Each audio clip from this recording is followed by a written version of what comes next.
Di dalam hadis yang lain teman-teman sekalian, dan ini hadis mulia, riwayat Bukhari juga, Allah mengutus Jibril untuk menghancurkan satu negeri. Karena banyak masalah, Allah suruh binasakan. Lalu Jibril menemukan salah satu penduduk negeri itu orang soleh.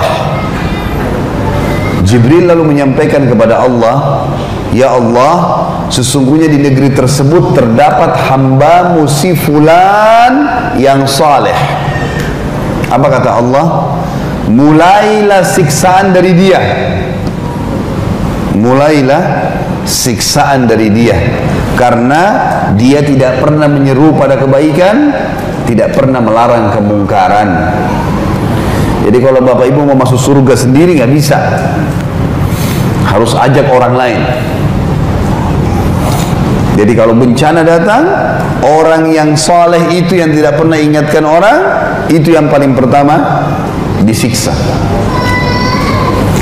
Hadis yang lain, hadis riwayat Muslim, Ummu Salamah radhiyallahu anha, istri Nabi sallallahu alaihi wasallam, berkata, aku pernah bertanya kepada Nabi sallallahu alaihi wasallam, apakah kami dapat ditimpa musibah atau siksaan sementara di antara kami ada orang-orang saleh?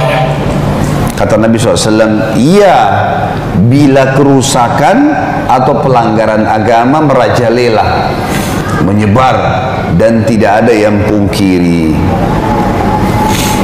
Teman-teman sekalian, kalau antum melihat orang berbuat salah,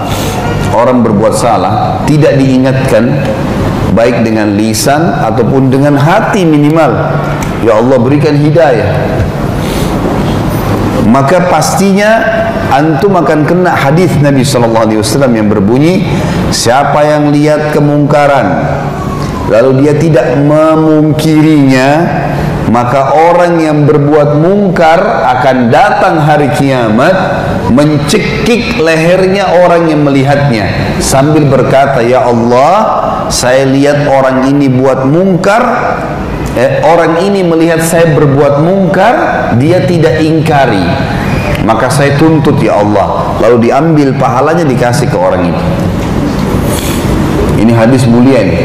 Kata Nabi SAW, siapa yang lihat kemungkaran kemudian dia tidak memungkirinya, maka orang yang berbuat kemungkaran itu akan datang hari kiamat mencekik lehernya orang ini sambil berkata, ya Allah, orang ini lihat saya buat kemungkaran, dia tidak ingatkan, dia tidak pungkiri, maka saya tuntut Allah ambil pahalanya ini dikasih kepada orang itu.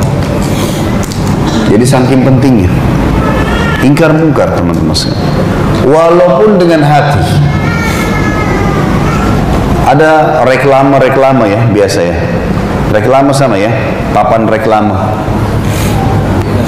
ya, iklan. Saya tidak tahu di Malaysia ini sama Indonesia. Di Indonesia orang iklan sampo perempuan telanjang kelihatan rambutnya ya. Kemungkaran bukan? Enggak. Harus dipungkiri tidak? Harus dipungkiri. Maka saya bilang sama jemaah saya di Jakarta, kalau yang punya kekuatan nasihati, kalau yang tidak bisa setiap lewat, ya Allah hilangkan kemungkaran ini, dapat pahala, dan kalau musibah datang tidak kena kita. Pungkiri. Berapa banyak tadi bapak ibu menuju dari rumah ke masjid ini, ada perempuan muslimah tidak pakai jilbab. Ya Allah berikan hidayah, berikan hidayah Allah. Ada teman saya bagus sekali, dia punya ide bagus sekali, saya tertarik. Namanya Syekh Ali Ar-Rimi, salah satu dosen di Ummul Qura di Mekah. Beliau pernah jadi dosen 4 tahun di mana? Di Indonesia. Dia kalau lagi keluar sama istrinya, kebetulan istrinya datang ke Indonesia, dia selalu beli buku-buku kecil dalam bahasa Indonesia.